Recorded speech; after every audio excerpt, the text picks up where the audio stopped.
Cuando hacemos la gira Presidente, que ya hicimos en casi 58, 59 ciudades, cada venue impide entrar con banderas y la gente que mira las transmisiones de River va con banderas y por lo general se las dejan afuera y dice, pero ¿cómo? Si siempre Dante las muestra. Pero esto es en casa, no lo podemos hacer a veces en otros venues, no sé por qué, porque la gente oculta algo dentro de las banderas, alguna suegra de la cual se quiere deshacer. Pero aquí no hay problema, estamos felices, contentos y le damos la bienvenida a los que se conectan desde otras partes del mundo en un día tan especial donde Dios nos va a hablar, donde recién aquí adoramos, alabamos, cantamos, celebramos y hoy estamos listos para que Dios nos hable, para que Dios nos toque, para que Dios nos bendiga. ¿Estamos listos para que Dios nos hable, sí o no? Esta es una noticia, le llamamos River News, cuando es una noticia que necesitamos saber, necesitamos ser parte y a veces salen las fotografías en las redes, pero no es lo mismo que disfrutarlo en coinonía juntos los domingos. Esto ocurrió en nuestro hogar, en Uganda, en África, donde la gente, nuestro personal, ustedes saben que allí sostenemos unos 360 chiquitos, además de todo el personal, de todos los maestros, los docentes, todos los encargados, la gente de limpieza, todos son empleados y alumnos que dependen de nosotros para comer, para los salarios, para todo. Y estamos yendo ahora a la escuela secundaria porque no los queremos perder cuando terminan la escuela primaria, así que estamos construyendo el high school y estamos haciendo lo imposible para que retener a esos chicos lo más posible. Lo cierto es que ellos ven siempre lo que hacemos aquí, que es River Lighthouse. River Lighthouse es amueblar casas a gente que necesita todo el equipamiento del hogar. Lo estamos llevando a cabo hace casi 4 años y medio. Dicho sea de paso, si hay gente aquí que dice, a mí me gustaría no solo cambiar el sillón, no. Conozco una persona que está durmiendo en el piso, aquí pasa mucho en este país, o que le dan un departamento, el Estado le asigna un departamento, pero no tiene nada adentro. O nos enteramos de gente que apenas está saliendo adelante y están durmiendo a veces todos juntos en una cama, no tienen nevera. Bueno, nosotros siempre le equipamos la casa, llevamos casi 2.600 casas equipadas por completo aquí en Estados Unidos a toda la gente, no solo a Anaheim, Los Ángeles. Esa es tu semilla. Bueno, África, la gente nuestra de Uganda no se quiso quedar atrás y también hizo un River Lighthouse dentro de las posibilidades. Obviamente nosotros les dimos los recursos, pero dentro de las posibilidades, porque hasta es difícil conseguir muebles. Pero dormían en el piso como algo natural, estaban acostumbrados a comer en cualquier sitio y esto es lo que ocurrió y tiene que ver con nuestra semilla. Este es River News, mira. Porque para ellos una cama significa lo que para nosotros podríamos ser, no sé, una casa completamente nueva.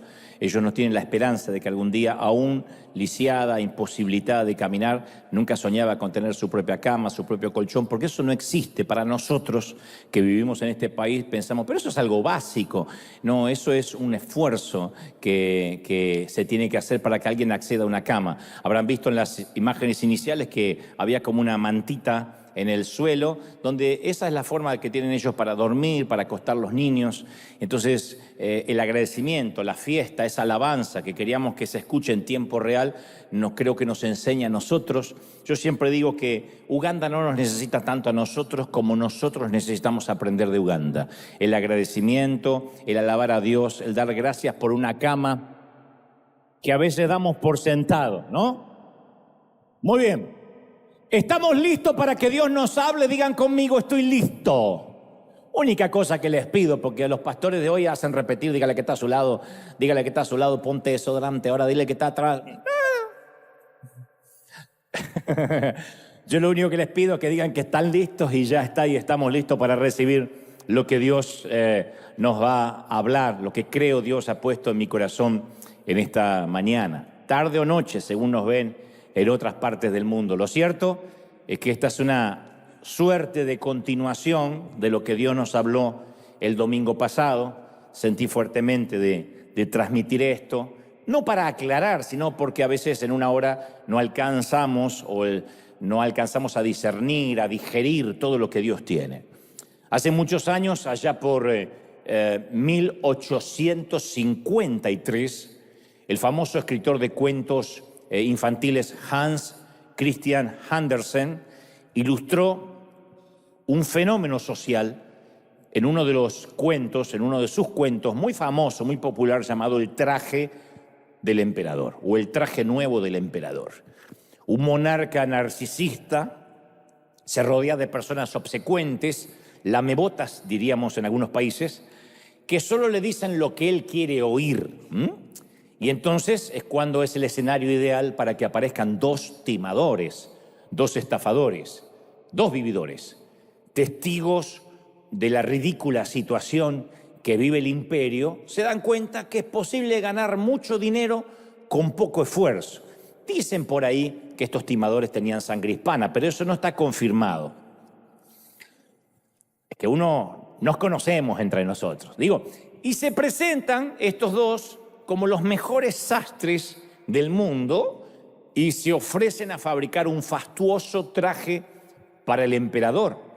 Y hacen correr el rumor que solo los más puros de corazón, los más santos, podrán ver los finos ropajes y que ese mismo traje va a ser invisible ante los ojos de los pecadores comunes.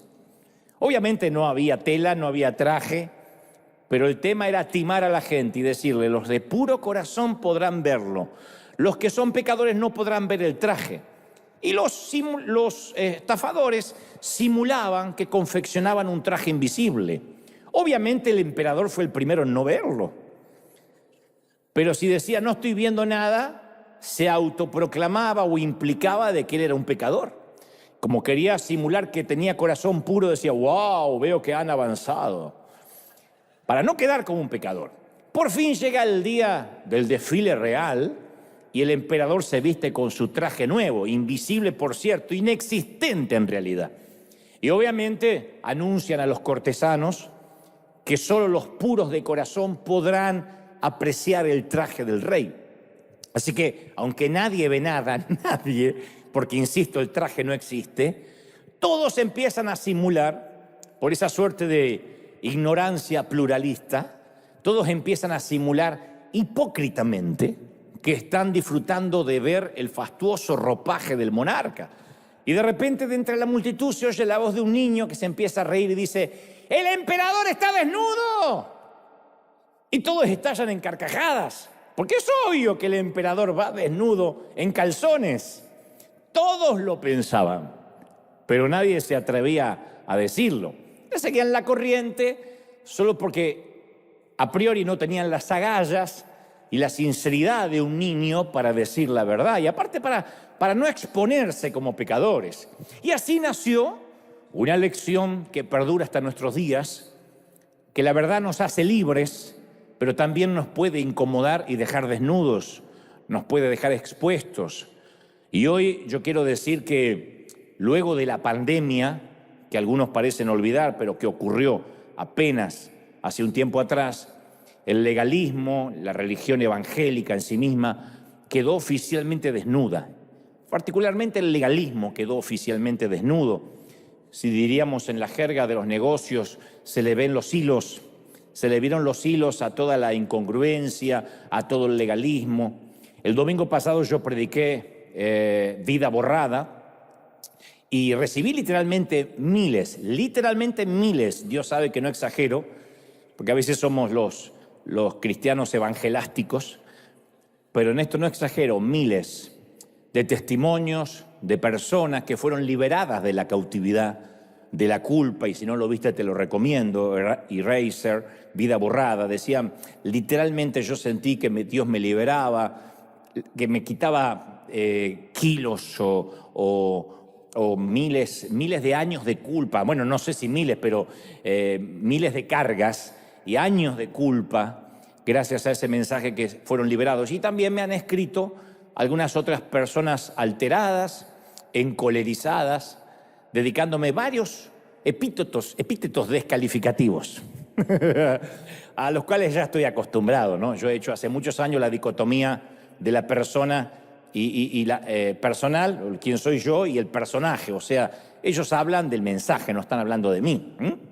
Así que no dudo que este nuevo mensaje de hoy va a seguir produciendo escozor, ardor, picazón, y seguirá mostrando al legalismo en sus calzones.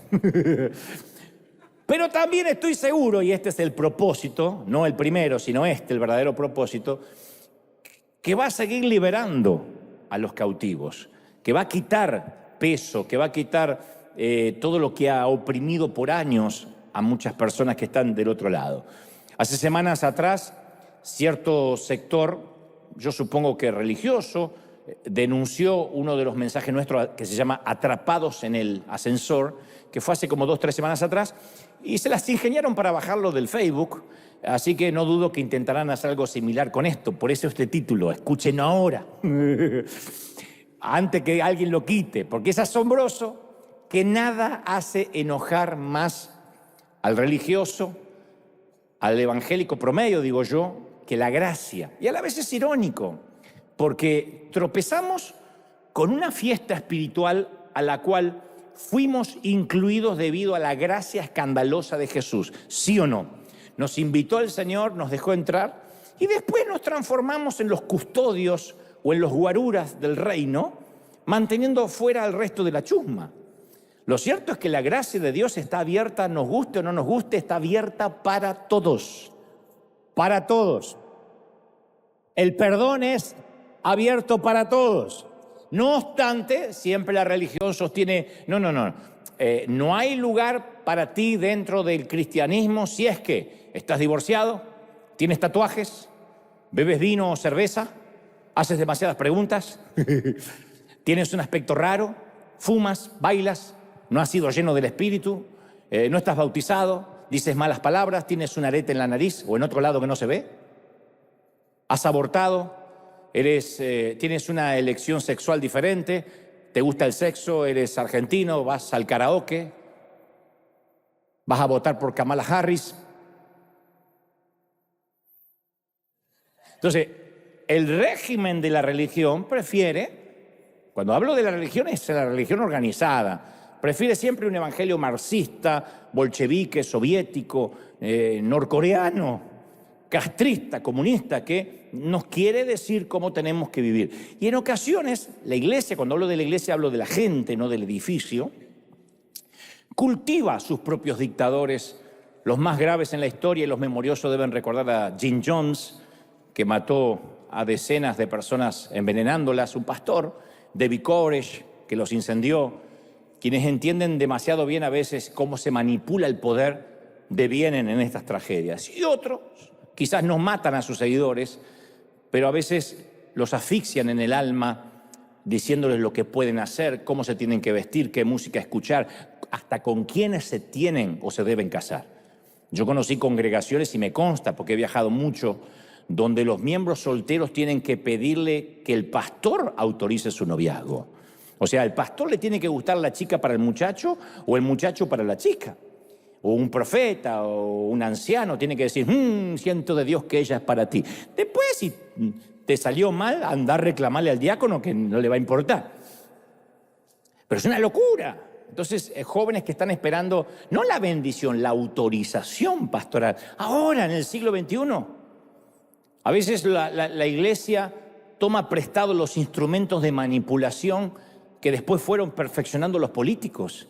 Por eso ese mismo régimen religioso a veces implica tener muchas actividades en la iglesia, porque así se cuida la santidad o se cuida la salvación, es lo que nos dicen. Y es muy difícil, yo digo siempre, confundir nuestra vitalidad espiritual con nuestra actividad espiritual. No todos los que hacen algo para Dios están vivos. No todos los que sirven tienen una vida espiritual real. Y nosotros solemos calificar inconscientemente nuestra espiritualidad según lo que hacemos. Cuán seguido venimos a la iglesia, cuán seguido servimos en la iglesia. Hay mucha gente viéndome ahora desde distintas partes del mundo que dicen, cuando yo no sirvo me siento inútil, me siento lejos de Dios. Porque tiene que ver nuestra vida cristiana, según nos enseñaron, a cuántos servicios asistimos, a cuántos estudios bíblicos vamos durante la semana. Y el apóstol Pablo, en cambio, muestra una marcada diferencia con esa forma de pensar. Él le escribe a la iglesia de Corinto y dice la carta en 2 de Corintios 11:3, pero temo que, así como la serpiente engañó a Eva con su astucia, de alguna manera ustedes puedan ser desviados de la sencillez que significa seguir a Cristo. Son palabras fuertes porque él dice, cuidado que con astucia el enemigo no te complique el evangelio. Mira que Cristo vino a simplificarlo. Simplificarlo no es libertinaje, hablaré de eso en un momento. Vivir un evangelio simple no es hago lo que se me da la regalada gana y nadie me dice nada. No, significa de que es sencillo. Un pecador que se arrepiente recibe la salvación, la gracia, el perdón y, como dijimos el domingo pasado, una y otra vez las veces que sea necesario. Su gracia y su misericordia no se agotan. ¿Lo creemos de verdad, sí o no? Es sencillo.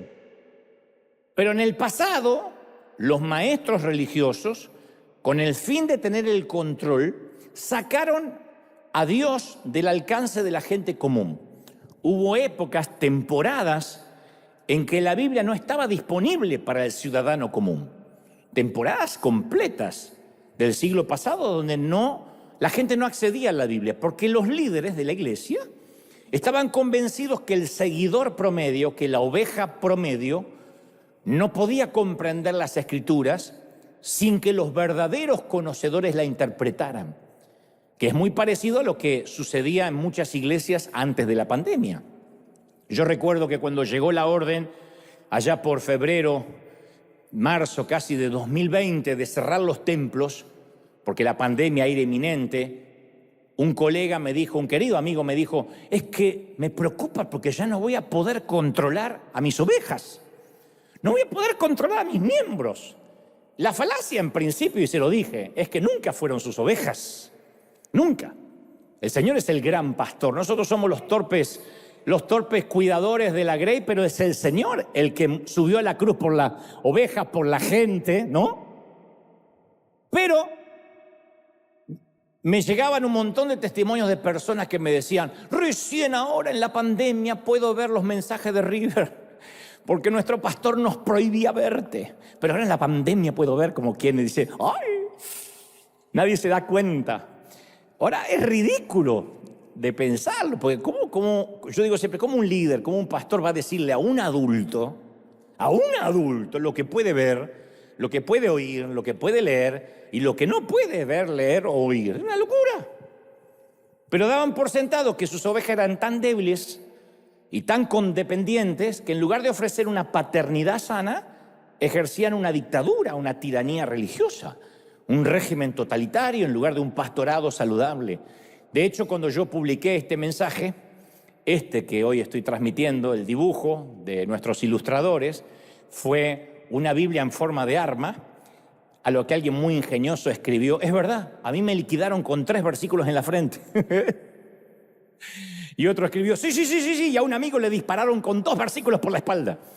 Eso ocurre cuando se usa la Biblia no para sanar, no para redarguir, no para edificar, sino para lastimar. La Biblia puede ser usada para lastimar. Ahora, yo quiero que convengamos que quienes se enojan con la escandalosa gracia no tienen malas intenciones. No es que hay villanos usados por Satanás, no. Lo que sucede, y lo voy a decir despacio para que podamos digerirlo, y me incluyo, es que nunca están más cerca de estar equivocados como cuando están convencidos de estar en lo correcto. Lo diré otra vez. Nunca, porque por la hora yo sé, y algunos no desayunaron, cuesta, me miran con los ojitos así como Hakuna Matata. Nunca estamos más cerca de estar equivocados como cuando estamos convencidos que estamos en lo correcto.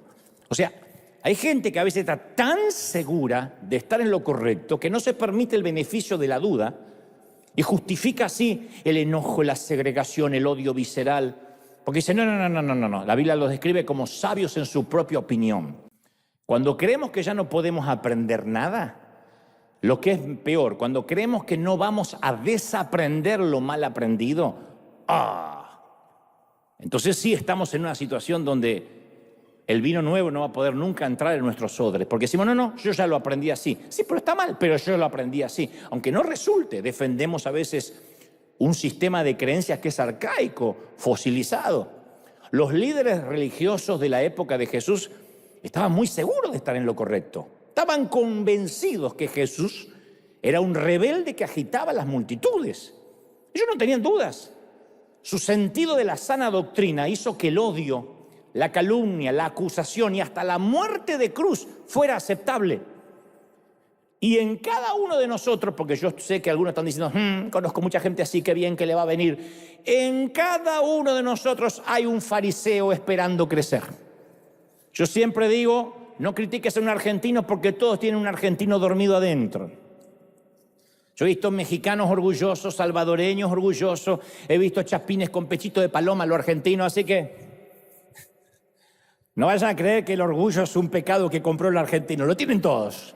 Bueno, en la misma línea de relato, todos tenemos un fariseo esperando salir.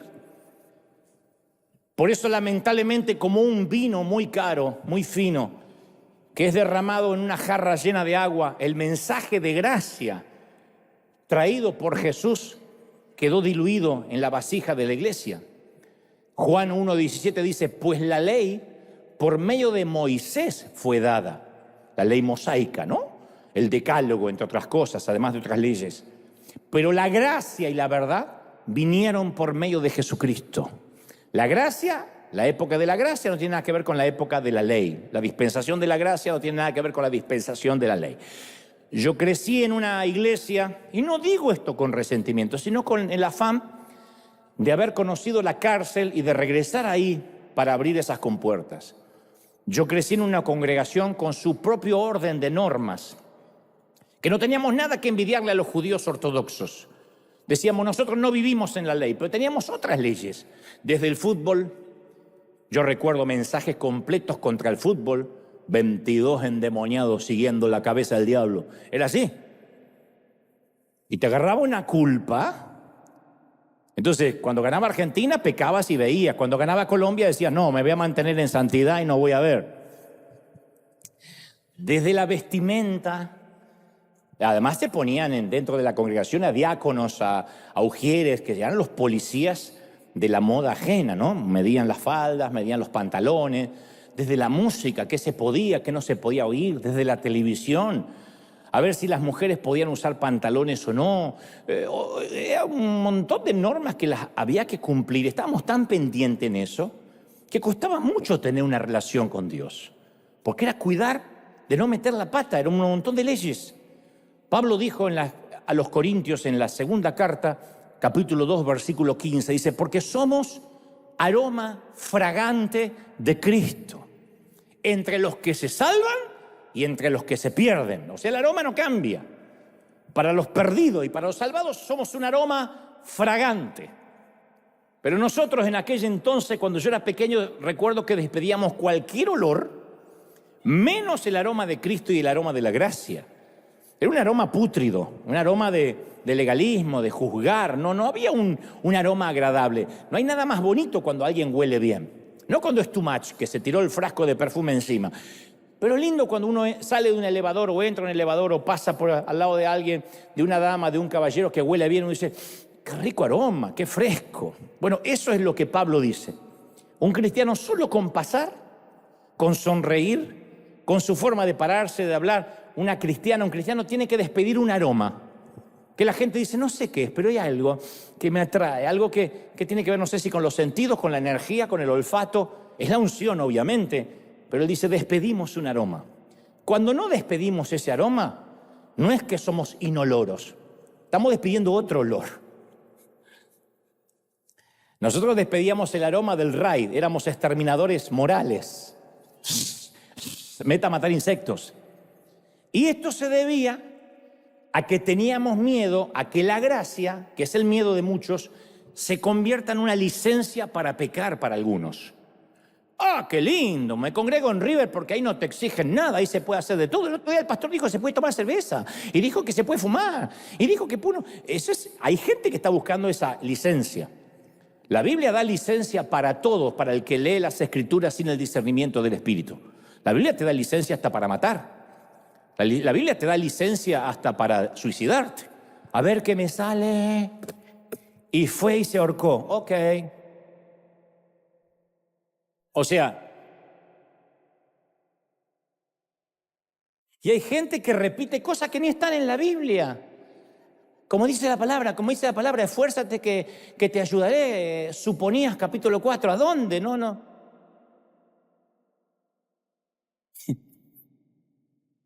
Instagramenses capítulo 5, versículos.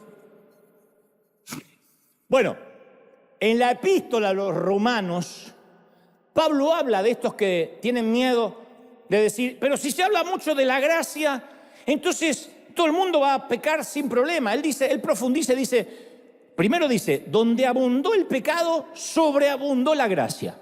No hay pecado que supera la gracia.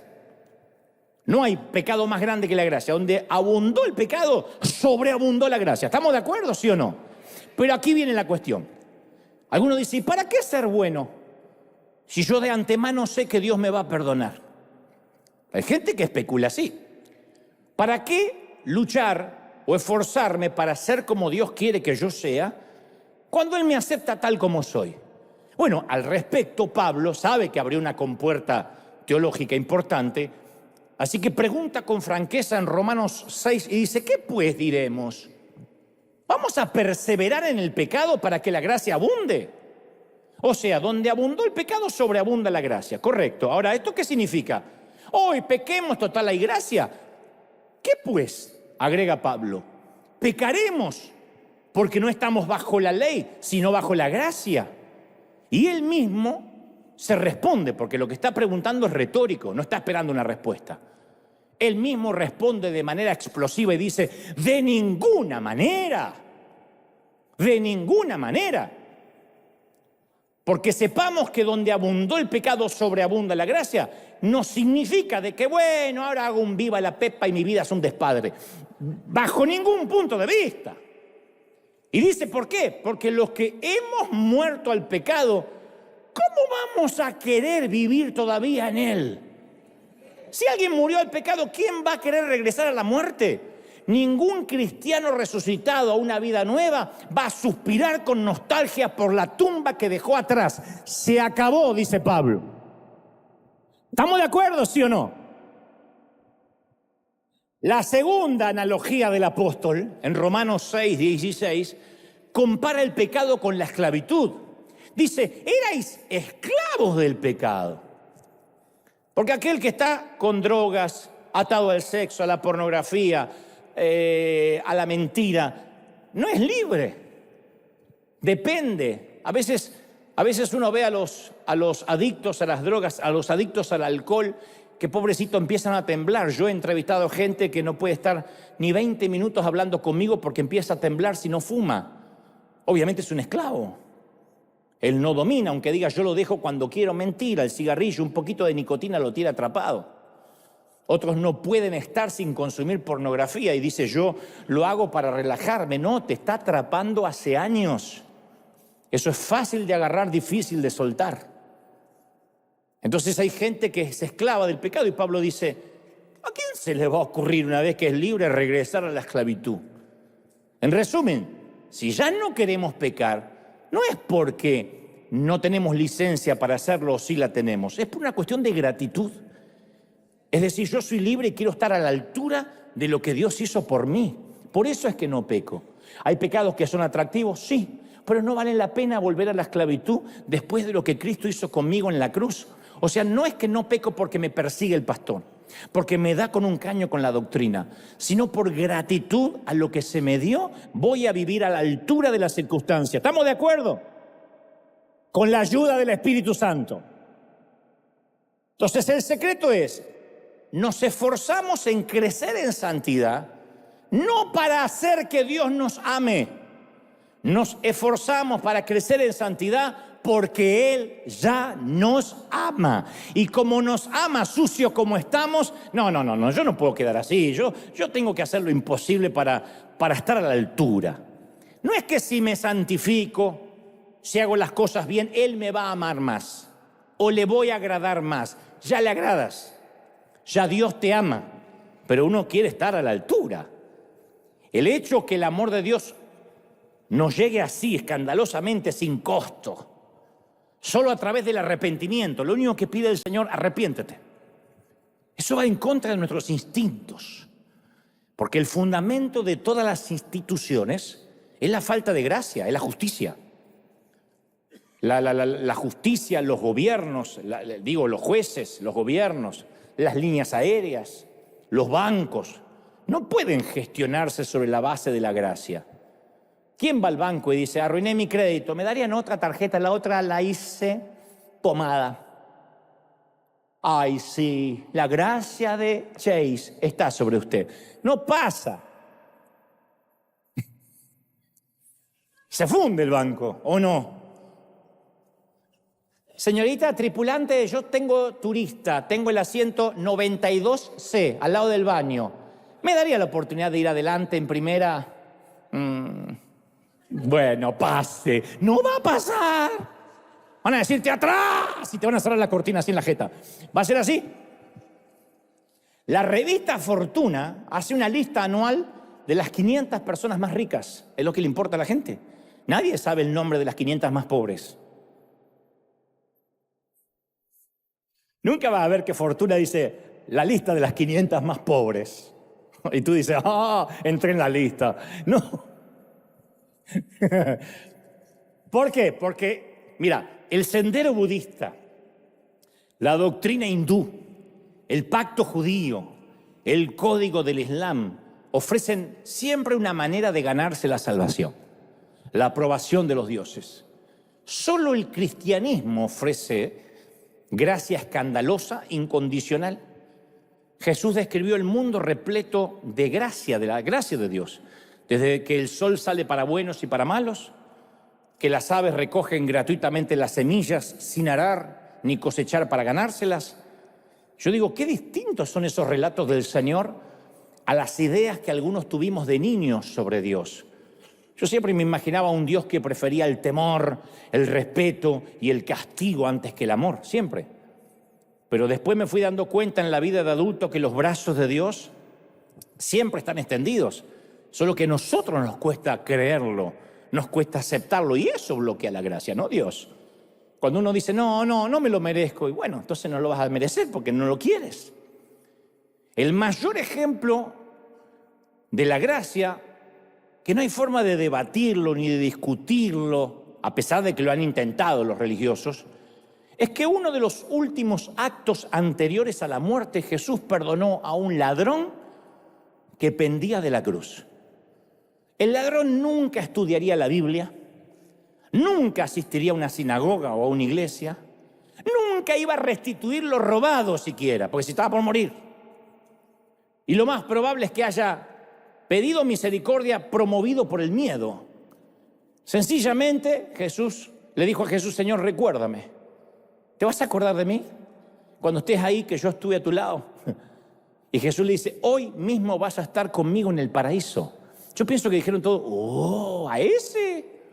Porque Jesús puede ser que esté colgado inocentemente, pero el otro es un delincuente que todos conocíamos, que celebramos cuando lo apresaron. Es otro sorprendente suceso que nos recuerda que la gracia no depende de lo que nosotros hayamos hecho por Dios, sino de lo que Él hizo por nosotros. ¿Cuántos reciben esta palabra sanadora? ¿Lo recibe, sí o no? Ahora, pregúntale a cualquier evangélico común qué debe hacer para llegar al cielo y la mayoría te va a contestar, y guardar la santidad. Pero los relatos contradicen esta respuesta. Porque Dios acepta en su casa a todo aquel que se le acerque. Usted dice, pero no puede ser tan fácil. Así. Todo lo que debemos hacer es gritar, ¡auxilio! E inmediatamente tenemos al padre que viene corriendo hacia el hijo, que lo dilapidó todo como el hijo pródigo. Insisto, no estoy abaratando el evangelio, es el evangelio. Por eso se llama buenas nuevas, buenas noticias. Aquel que diga, Señor, te necesito. Y nos consta de gente que ha sido mala toda su vida. Y en los últimos minutos en la ambulancia o antes del infarto, durante el infarto, han dicho, Señor. Y eso hace que la misericordia de Dios venga sobre él. ¿Será? Aunque nunca se congregó. Entonces no tendría que estar el ladrón en el cielo en este momento, el que fue crucificado. Si no hay perdón para ese que se arrepiente en el último segundo, entonces hay que echar al ladrón del cielo. El Señor dice, la gracia es abundante para todos. La gracia es abundante para ti. Y yo sé que hay gente diciendo, no, es que yo la fregué. La gracia, si hubo perdón para el ladrón en la cruz, hay gracia para ti todavía hoy. ¿Lo crees de verdad? ¿Sí o no? Mira, Jesús relató otra parábola que es más ofensiva, más discriminatoria, elitista, ridícula y que causa mucho enojo hasta el día de hoy. La habrán escuchado muchas veces, te la voy a repetir. Una mañana temprano, el dueño de un campo le dice a su capataz que contrate a algunos hombres para trabajar en su viñedo y conviene un precio, un denario. A medida, vamos a suponer que son el día $100, el tipo podía pagar eso. A medida que el día va pasando, contrata más trabajadores, prometiéndoles lo mismo, ser justo con la paga. Contrata trabajadores a las 9 de la mañana, al mediodía, a las 3, y contrata gente que estaba en la plaza desempleada a las 5 de la tarde, dice el Señor. Al final de ese día, no pasó otro día, el capataz, siguiendo las instrucciones del dueño del campo, le paga a los trabajadores por orden, comenzando por los últimos en ser contratados. Los que vinieron a las 5 de la tarde, que habrán trabajado, ¿qué? Hasta las 6, una hora. Los que llegaron tarde, que habían trabajado una hora, recibieron un denario. Los que trabajaron más tiempo pensaron que ellos iban a recibir más. Si estos vagos parásitos trabajaron una hora y le están pagando $100 a nosotros, en vez de los 100 que nos dijeron, seguro que nos va a dar mínimo 800. No fue así. Todos recibieron la misma paga, tal como estaba convenido. No tenía un desfase hormonal el patrón. Tal como convino con todos, no importa cuánto trabajaron. Al día de hoy, a ese dueño del campo le harían una demanda laboral. Lo agarra la unión, lo liquida. Para otras partes del mundo le digo que es un sindicato. Al día de hoy un sindicato lo demanda. Este tipo estaría fuera de una sociedad democrática. Porque nosotros creemos ¿en qué? En la igualdad, en la justicia, en el derecho a recibir una paga equitativa, ¿sí o no? ¿Quién se deja explotar acá? Bueno, vinieron justos los explotados, pero yo sé que no. Tenemos leyes que nos protegen de empleadores arbitrarios, caprichosos e injustos, como el tipo este de la parábola. Hay leyes que nos protegen de este tipo de chupasangres. Lo que es todavía más perturbador en la historia es cómo explica Jesús esta parábola. Dice que el reino de Dios es como esto. ¿De verdad? Así es el reino de Dios, Sí. No, minuto. Porque si hay un atributo de Dios en el que podemos confiar de manera inequívoca, es la justicia de Dios. Siempre decimos, ¿dónde está la justicia de Dios? Oh, Dios no es el eterno monitor de la justicia. La vida puede que no sea justa, pero caramba, Dios sí lo es. Pero de acuerdo a esta parábola, parece que en cuanto a la gracia no es justo. ¿Generoso? Sí. ¿Justo? No. ¿Equitativo? No. Esta es una historia muy injusta. Y Jesús nos da advertencia suficiente de que el reino de los cielos es muy injusto. Los últimos serán primeros. ¿A quién le gusta estar en la fila, así sea para donar sangre? Y viene alguien, buena, y se te cuela. ¿A cuánto le sale el demonio de adentro? ¡Ey! ¡Estoy de las 6 de la mañana! ¿Y qué dice el Señor? Los últimos serán primeros. Los últimos serán primeros. A ver, los últimos, va a ser. Y el que vino a las 10 de la mañana pasa así. Y decís, Señor, yo lo mato. Yo estoy de las 5.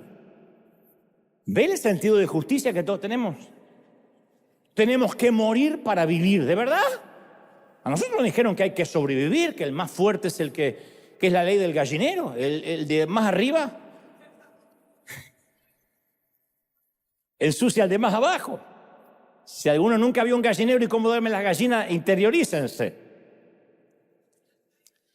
Pero está claro que el amor de Jesús es arbitrario, es parcial.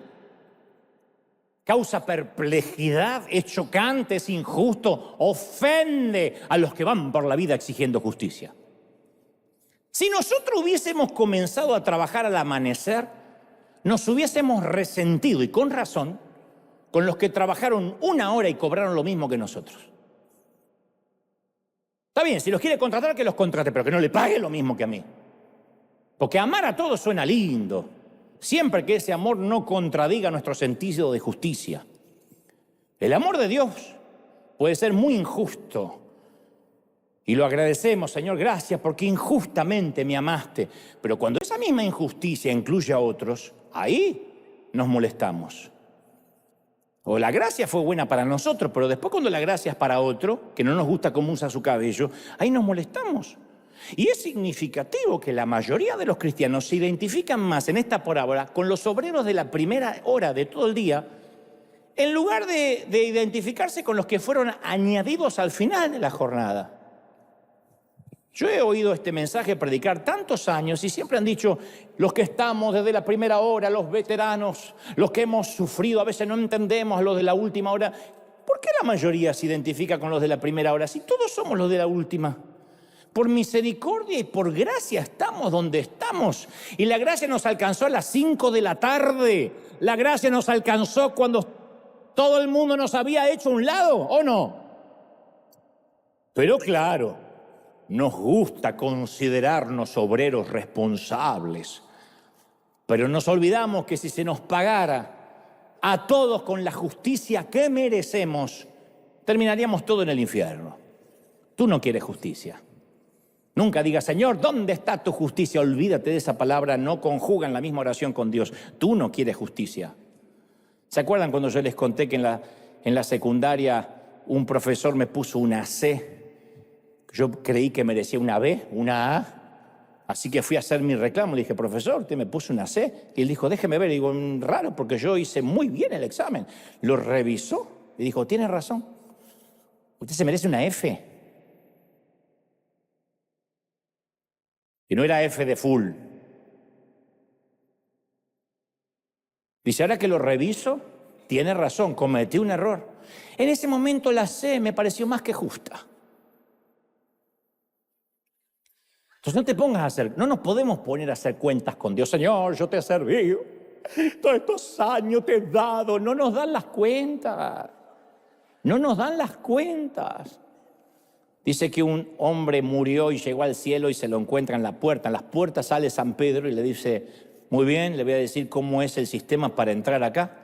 Tiene que contarme qué hizo en la tierra para Jesús, para Dios. Y entonces en este tablero tiene que alcanzar 1000 puntos. Sirvo desde los 7 años de edad. Morí a los 80, así que imagínense si tengo para contar. Bueno, cuente. Bueno, en primer lugar, jamás falté al servicio. Nunca falté a un culto. ¡Pling! 2 puntos. Tenía que reunir 1000. Bueno, ibas a los hospitales, ayudaba a la gente, repartía muebles. ¡Pling! 10 puntos. Y empieza a sudar el tipo. Bueno, ahora que me acuerdo, yo nunca fui envidioso, siempre ayudé, siempre tomé la Santa Cena, ¡pling! 13 puntos. Y empieza a sudar y a preocuparse, porque había contado ya lo mejor que tenía, iban 13 puntos. San Pedro dice, más, mi hijo, más. Y él dice, pero esto es una locura. Yo serví tantos años y recién 13 puntos, ¿quién va a entrar acá? Es una locura, a menos que entre por misericordia de Dios, ¡pling! 1000 puntos, ¿entendiste pasar?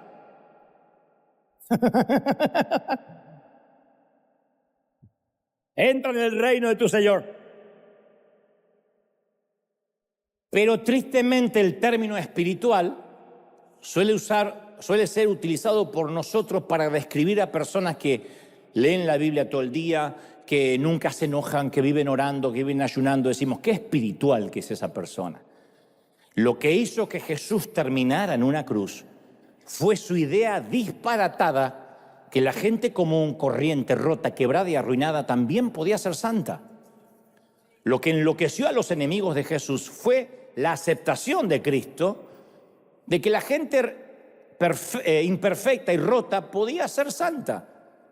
Esa fue la implicación chocante del ministerio de Jesús, que cualquiera podía ser espiritual.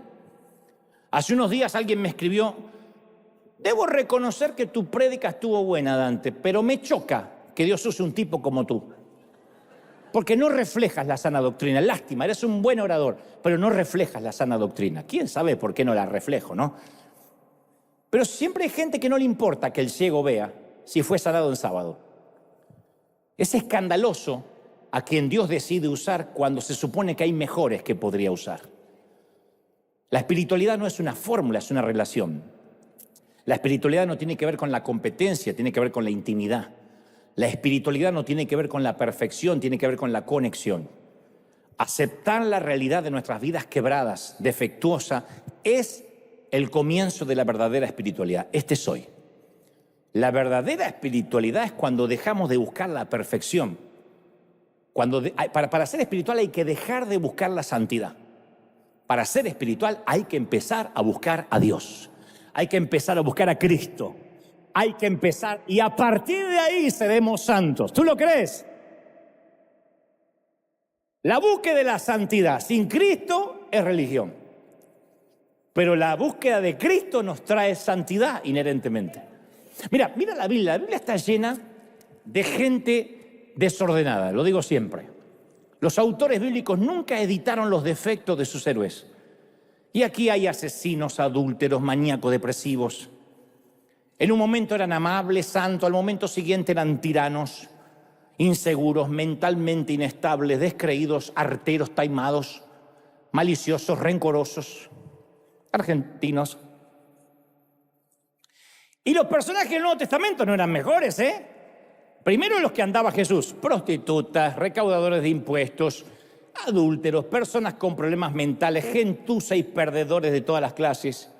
Y sus discípulos, siempre haciendo trampa entre ellos, sospechaban uno del otro, acusadores impulsivos, egoístas, haraganes, desleales. Entonces nos apartamos de la verdadera vida espiritual cuando nos negamos en ir a Dios tal como somos y decidimos esperar a ser santos para recién acudir a Dios. Ese es el problema. Porque así nos dicen, ¿cuántas veces nos dijeron, así Dios no te puede usar? Uy, qué frase, esa es muy parecida a algo habrás hecho. Algo habrás hecho a mí no me pegó tanto como así Dios no te puede usar. Tienes que arreglar tu vida porque así Dios no te puede usar. Ni siquiera puedes tomar Santa Cena, ¿eh? Hay gente que la tomó así, se le atragantó el pan acá, la tuvieron que sacar, muerta. Así Dios no te puede usar. Entonces uno se autosantificaba para que Dios te pudiera usar. Y algunos de nosotros creemos que hasta que no elijamos la correcta manera de vivir, no vamos a ser elegidos. Hasta que no ordenemos el desorden, Jesús no va a querer tener nada que ver con nosotros. Pero es justamente lo opuesto. Hasta que no reconozcamos que somos un desorden, Jesús no va a tener nada que ver con nosotros. Una vez que reconozcamos lo poco dignos que somos, lo poco atractivos que somos, lo perdidos que estamos, es cuando Jesús se va a acercar a nosotros para bendecirnos, para santificarnos. Ama a los rotos. Alguien tiene que decir amén. Toda la palabra dice que Jesús ama a los perdidos, prefiere a los perdidos más que a los encontrados. Dejó las 99 para buscar esa una. A los perdedores antes que los ganadores. Samuel, no te confundas. Yo no miro lo que la gente mira. Yo veo el corazón, yo miro el corazón. A los rotos en lugar de los enteros. A los desordenados antes que los ordenados. A los discapacitados antes que los capaces. Por eso Jesús dedicó sus ataques más fuertes a los religiosos. Les dijo serpientes, raza de víboras. Mira qué linda prédica, raza de víboras. Necios, hipócritas, ciegos guiando ciegos, que ambos caerán al hoyo. Sepulcros pintados, blanqueados. Esto va para el que dice, ay, así no hablaría Jesús. Los que creen que Jesús habla así como un hombre amanerado, bienaventurados los pobres.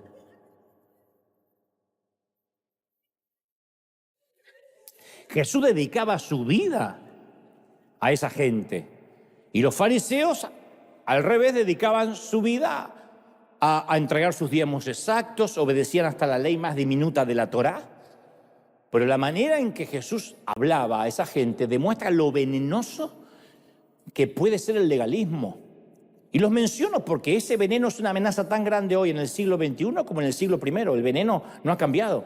Es el mismo cianuro, mata igual.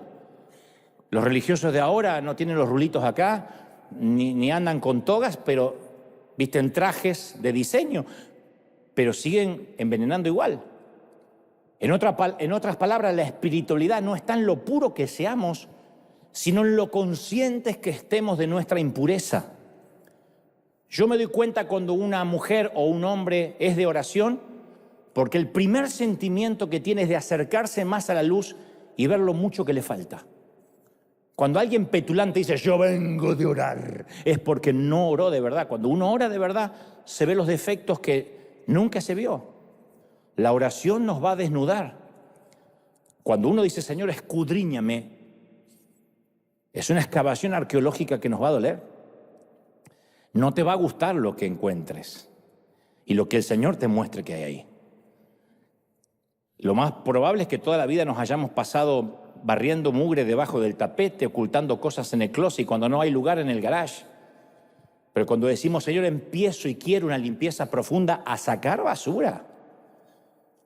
Y tú que pensabas que eras perfecto, que asistías a la iglesia, que servías a Dios, dice, voy a mostrar celos en tu corazón. Y hay envidia y hay mucha lujuria escondida. ¡Ay, yo! Sí. Ahora, ¿por qué el Señor saca esa mugre? ¿Para que nos sintamos acusados? No. Porque esa conciencia lleva al arrepentimiento y el arrepentimiento es el password, es la contraseña que abre las compuertas de la gracia. Para sentirnos perdonados uno tiene que decir, este soy, escudriñame aún, como dijo David, en los pecados que me son ocultos, aún los que pequé sin darme cuenta. El legalismo es un pecado sutil porque nadie se considera legalista, nadie. Fíjate que los religiosos que pidieron ejecutar a Jesús se aseguraron que la crucifixión no fuera en el día de reposo.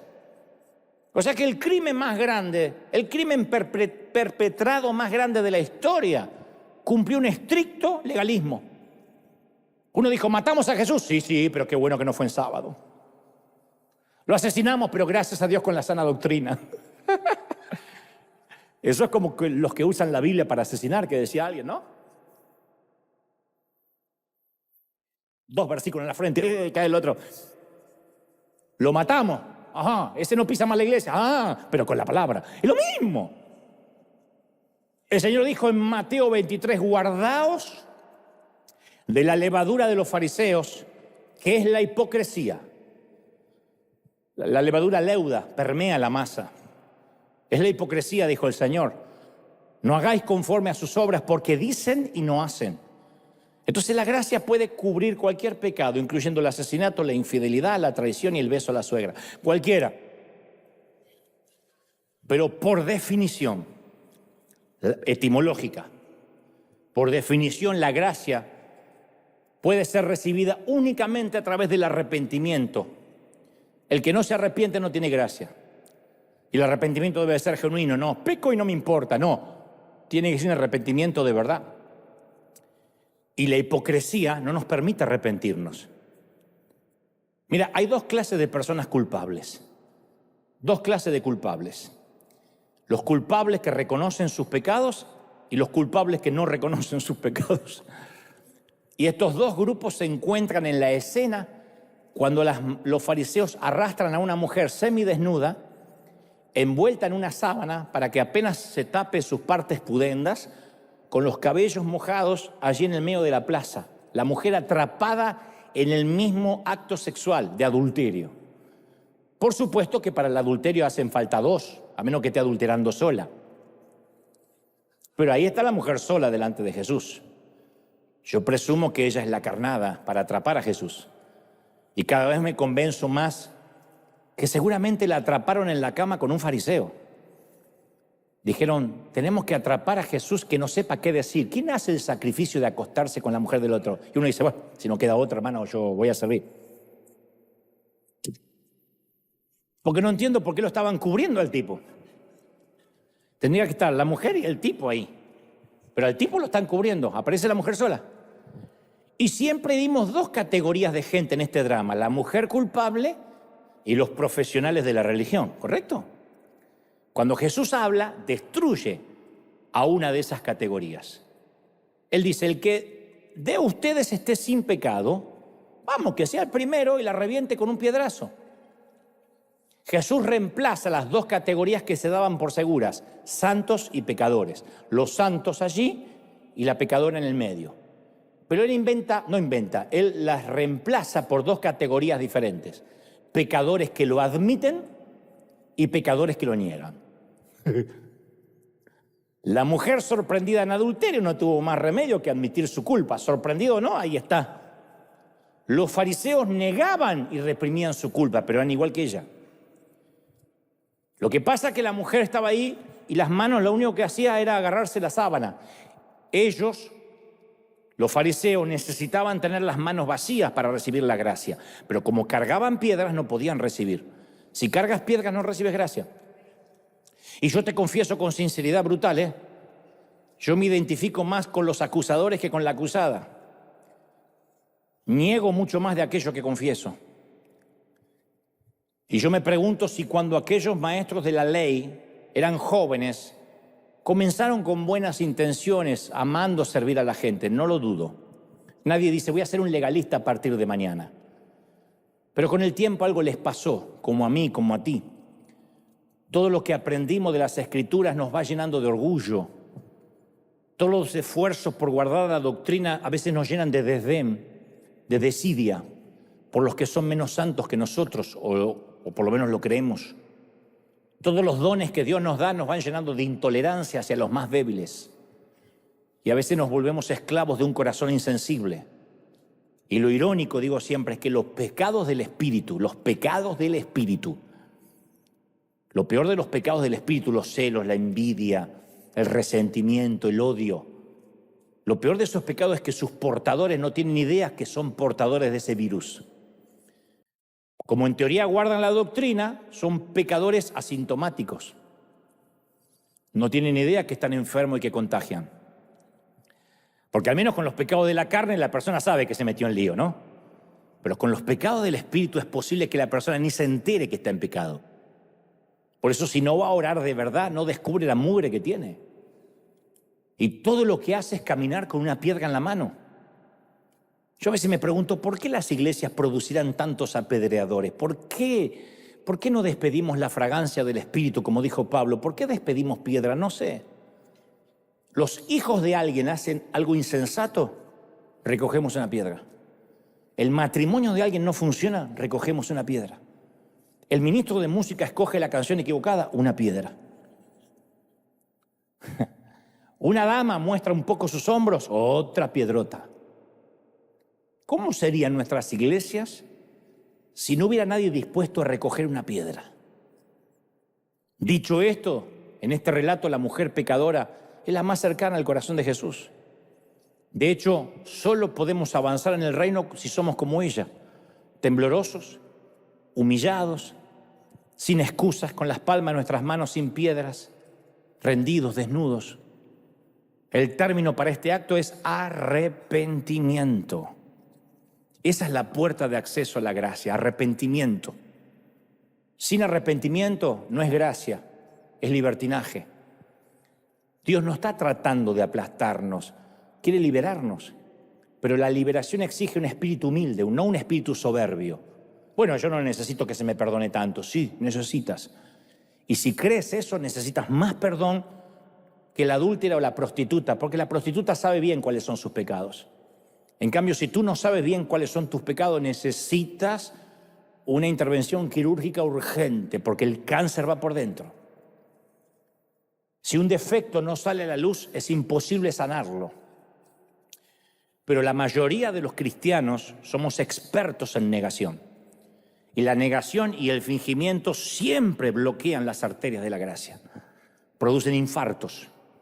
La negación y el fingimiento.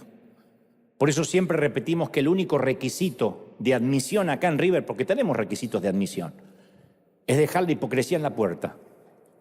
Aquí no tenemos púlpito, apenas un atril, no tenemos altar, apenas un stage, No hay lugares santos, esto no es un santuario, esto es una arena, un edificio, a veces es un simple estudio de televisión. Aquí se reúne la policía, los bomberos, los maestros del condado, los domingos viene la gente rota y necesitada. Nosotros somos el verdadero templo de Dios. Nosotros somos el templo de Dios, ¿sí o no? Tampoco acá hay salmistas, no hay adoradores, no hay levitas. Tenemos apenas músicos y cantantes que afinan, creo, que dirigen la alabanza. Mucho menos hay apóstoles. Yo soy el menos parecido a un pastor tradicional. Apenas soy un cartero, y no es falsa modestia. Pero nos gusta usar un léxico religioso que nos haga sentir parte de un club elitista, exclusivo. Y Pablo vio eso, cómo crecía la división entre judíos y gentiles. Y escribió estas palabras a Éfeso, en Efesios 2:13 dice: pero ahora en Cristo Jesús, a ustedes que antes estaban lejos, Dios los ha acercado mediante la sangre de Cristo. Porque Cristo es nuestra paz, dijo el apóstol. Los dos pueblos, gentiles y judíos, ha hecho Dios de ellos uno solo, derribando mediante su sacrificio el muro de enemistad que nos separaba, pues anuló la ley con sus mandamientos y requisitos. Eso lo hizo Cristo para crear en sí mismo de los dos pueblos una nueva familia, una raza completamente nueva, al hacer la paz, a reconciliar con Dios a ambos en un solo cuerpo. Vamos, celebra mediante la cruz a la que dio muerte. Él vino y proclamó a ustedes, los que estaban lejos, y paz a los que estaban cerca. Pues por medio de él, termina Pablo diciendo, tenemos acceso al Padre en un mismo espíritu. Por medio de él tenemos acceso. Alguien tiene que celebrar eso, ¿sí o no? Ahora, el mundo quiere que nos segreguemos, que nos aislemos, que odiemos. Pero digo siempre, la cruz es una asesina de barreras. La cruz es una creadora de puentes. Si alguien nos lastima, tenemos que ir a la cruz y ver que el ladrón accede en el último minuto, en el estribo, colgándose de la aeronave que lo lleva al cielo. Si odiamos a alguien, tenemos que ir a la cruz. Si hemos sido traicionados, tenemos que ir a la cruz. Si hay personas que nos irritan, tenemos que ir a la cruz. Cuando vemos la cruz, esas barreras se derrumban. La cruz destruyó cualquier hostilidad, cualquier división. Por eso Pablo afirma con audacia en Romanos 10:13, dice, porque todo el que invoque el nombre del Señor, ¿qué? Será salvo. ¿Dijo todos? Todos. Cada político corrupto que invoque el nombre del Señor, junto con cada demócrata, con cada inmigrante, cada socialista, cada comunista, cada capitalista, cada persona que no soportamos, cada suegra que detestamos, que invoque el nombre del Señor, será salvo. Yo no sé tú, pero fuera de broma, hay algunas formas de creer, de vivir, de vestir. Tiene que ver con la edad mía ya. Hay formas hasta de votar por ciertos candidatos que me son más difíciles de aceptar que otras. Pensé que no me iba a pasar, pero me pasó. Cada vez me voy segregando más con la música. Yo soy de los que dicen que los reggaetoneros cantan todos igual. Que le mueve el trasero. Yo no lo entiendo, pero por mi salud mental me doy cuenta que yo no lo entiendo. He entendido que Maluma no es una pomada antihemorroidal, que Bizarrap no es una marca de supositorio. Lo entendí, pero es mi edad. Pero me doy cuenta que hay algunas personas con las que estoy fundamentalmente en desacuerdo y otras que en general no me agradan. Eso no es pecado, porque la Biblia no dice, la Biblia dice que tenemos que amar a todos, pero no dice que todo el mundo nos tiene que agradar. Así que una afirmación como la de Pablo, que todo el que invoque el nombre del Señor será salvo, me quita el aliento a mi ego engreído y a mi estrechez de mente que va ocurriendo con la edad. Uno se va volviendo más estrecho a veces en algunas cosas, más amplio en otras y más estrecho en cuanto a aceptar, a entender, a debatir. Y de alguna manera Pablo me hace sentir incómodo, pero a la vez termina siendo un suspiro de alivio, porque digo, bueno, entonces no tenemos que ser nosotros quienes decidamos quién está dentro y quién está fuera. Qué lindo que los evangélicos no tienen que decidir quién es salvo y quién no es salvo. Y nadie tiene autoridad para decirte, así como te viste, te vas al infierno. Nadie tiene autoridad para mandar a nadie al infierno, ni para mandar a nadie al cielo. Porque eso lo decide el Señor. Eso es fascinante. ¡Qué libertad! Según Pablo, Dios ya decidió eso. Y Dios dice que todos los que invoquen el nombre del Señor serán salvos. Lo cual hace surgir la pregunta, ¿cuál expansiva es esa invitación a amar a todos? Yo me imagino a la iglesia de Roma sentada mientras leían esta carta. ¿Todos? ¿Gentiles también? ¿Los incircuncisos también? Me pregunto si sintieron la misma incomodidad cuando comprendieron lo que Pablo estaba diciendo. Estaban ansiosos por vivir como Dios deseaba. Entonces le preguntaron, ¿y cómo vamos a hacer? ¿Cómo vamos a hacer? ¿A quién iremos? Y Pablo respondió con su brillante retórica a los Romanos, capítulo 10, versículo 14, le dice, ¿cómo pues esa gente que ustedes no aceptan invocarán el nombre del Señor para ser salvo si nunca han creído en Él? ¿Cómo creerán en aquel de quien no han oído? Porque es verdad, todo el que invoque el nombre del Señor será salvo, pero ¿cómo van a creer si nunca han oído de Él? ¿Y cómo oirán si no hay nadie que les predique? Si nadie va a las maras, si nadie va a los artistas, si nadie va a los que tienen una elección sexual diferente, si nadie va a los sinvergüenzas, si nadie se mete en la política corrupta, ¿cómo creerán? ¿Y cómo predicarán si no fueran enviados? Pablo estaba diciendo en esencia, si queremos ver a toda persona invocar el nombre del Señor, gente, tenemos que ir. Hay que ensuciarse con el alma de la gente. Hay que meterse, hay que revolver basura. Hay que caminar entre los basurales. Hay que ensuciarse, hay que arriesgar la reputación, hay que sentarse con gente las cuales un religioso nos va a ver en Instagram y va a decir, ¿con quién estás? No importa. Yo quiero cerrar con dos historias pequeñas, dos joyas de la corona que revelan la necesidad de gracia. La primera cortita, la segunda también, pero la primera tal vez un poco más risueña, es un padre español que quiere reconciliarse con su hijo que se ha marchado a Madrid y no ha vuelto a Málaga en muchos años, enojado, ofuscado con su padre. Así que lleno de remordimiento, el padre saca un anuncio en el periódico matutino. Dice, Paco, encuéntrame en el Hotel Montana de Madrid, martes al mediodía. Te vine a ver, todo perdonado, papá. Y como Paco es un sobrenombre muy común en España, cuando el padre llega a aquel lugar encuentra a 800 jóvenes llamados Paco en espera de su padre. El mundo está sediento de gracia, sediento de borrón y cuenta nueva. Y la segunda historia fue durante la Segunda Guerra Mundial, donde un grupo de soldados estaba peleando en la zona rural de Francia. Y durante una batalla muy intensa, uno de los soldados americanos perdió la vida y sus camaradas no querían dejar su cuerpo en el campo de batalla y decidieron darle una sepultura cristiana, una sepultura protestante. Recordaron que había una iglesia a unos pocos kilómetros, una iglesia católica, a pocos kilómetros de la línea de frente, cuyo predio incluía un cementerio rodeado de una cerca blanca. Así que después de recibir permiso de sus superiores para llevar el cuerpo de su amigo al cementerio, salieron en busca de la capilla, donde llegaron poco antes de la puesta de sol.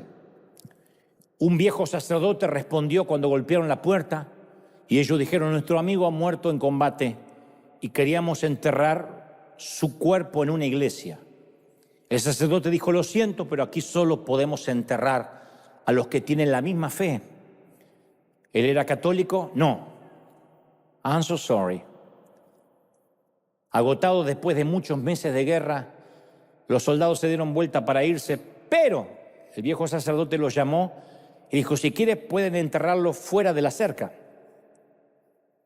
No dentro, fuera de la cerca blanca. Y exhaustos, los soldados cavaron una tumba y enterraron a su amigo fuera de la cerca. Terminaron cuando había caído la noche y a la mañana siguiente se le ordenó a toda la unidad de infantería que continuara y el grupo corrió otra vez hacia la iglesia para darle un último adiós a su amigo. Y cuando llegaron no encontraron la tumba. Cansados y confundidos, golpearon la puerta de la iglesia y le preguntaron al anciano sacerdote si sabían dónde había enterrado a su amigo, porque dice, estaba oscura noche, estábamos cansados y estoy seguro que nos desorientamos. Y una sonrisa cruzó el rostro del viejo sacerdote y dijo, anoche, cuando ustedes se fueron, yo no podía dormir. Así que me levanté temprano esta mañana y cambié de lugar la cerca para que vuestro amigo quedara dentro. Jesús hizo más que cambiar de lugar la cerca. Él la derrumbó para siempre. La rompió para siempre. No hay cerca. Por eso, no es de extrañar que se pongan nerviosos los fariseos por hacer que los indignos quedaran dentro. Ese es el problema. Jesús dijo, los indignos están dentro del reino. A los constructores de cercas, a los constructores de muros, no les gusta que se las destruyan. Les encanta decir, hasta aquí. Pero Dios está decidido a que surja la rebelión del evangelio simple, que vuelva el evangelio simple. Subversivos, que miremos con ojos nuevos a Jesús. A los que defienden la dictadura no les agrada que venga Jesús y les diga, el legalismo, vuestro legalismo está en calzones. La religión está desnuda, pero el Señor sigue ofreciendo su escandalosa gracia a los que nos aferramos a Él. ¿Cuántos dicen, ese es mi Dios? ¡Aleluya! Oh, vamos a celebrar, vamos a celebrar. Yo siento ganas de aplaudir, vamos a celebrar, aplaudir al Señor. Vamos a celebrar la cruz. Vamos a celebrar la resurrección. Bendito eres. Vamos a celebrar esta mañana, gente. Vamos, vamos, vamos, vamos, celebra conmigo. Celebra, celebra la cruz. Celebra que la cerca ha sido destruida. Bendito. Aleluya. Todo perdonado, papá. Todo perdonado, hija, papá. Levanta tus manos al cielo conmigo, por favor.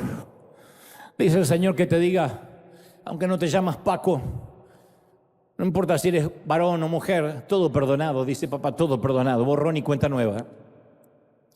Recibe, recibe, recibe. Recibe, recibe, recibe, recibe, recibe esta gracia. Dile, Señor, aquí estoy arrepentido. ¿Recuerdas el password? ¿Recuerdas la contraseña? Arrepentimiento. Dile al Señor que lo sientes. Dile que te arrepientes de corazón. Llora delante del Señor. Deja que el Espíritu Santo te contriste. Que el Espíritu Santo te redarguya. No te quiere destruir, no te quiere aplastar. Lo que estás sintiendo no es culpa. Es diferente la culpa. Eso es remordimiento. Lo que estás sintiendo es arrepentimiento. Señor, me arrepiento. Dile al Señor que quieres volver a empezar. No importa cuánto hace que hayas aceptado al Señor en tu corazón. Dile, yo quiero volver a empezar. Dile, Señor, yo quiero volver a empezar. Estamos siendo libres. Hoy estamos siendo libres. La libertad trae esto, arrepentimiento. Nunca la gracia trajo libertinaje. ¿Acaso pecaremos, dijo Pablo, para que sobreabunde la gracia? De ninguna manera. ¿Quién quiere volver a la esclavitud? ¿Quién añora la tumba? Pero aquellos que hemos sido rescatados, levantemos la mano y digamos, Señor, llénanos hoy. Vamos, todos, todos, todos, todos. Los que tengan el bautismo del Espíritu comiencen a interceder como el Señor les da ahora. Sea de donde sea que Dios te haya traído, recibe, recibe, recibe esta gracia. Recibe esta gracia. Recíbela. Más, más, más. Dulce Espíritu de Dios. Levanta las manos conmigo y dile, Señor, estoy recibiendo este perdón ahora. Vengo a ti tal como soy. Vamos, vamos, vamos, vamos. Todos orando, todos, todos, todos, todos. Aleluya.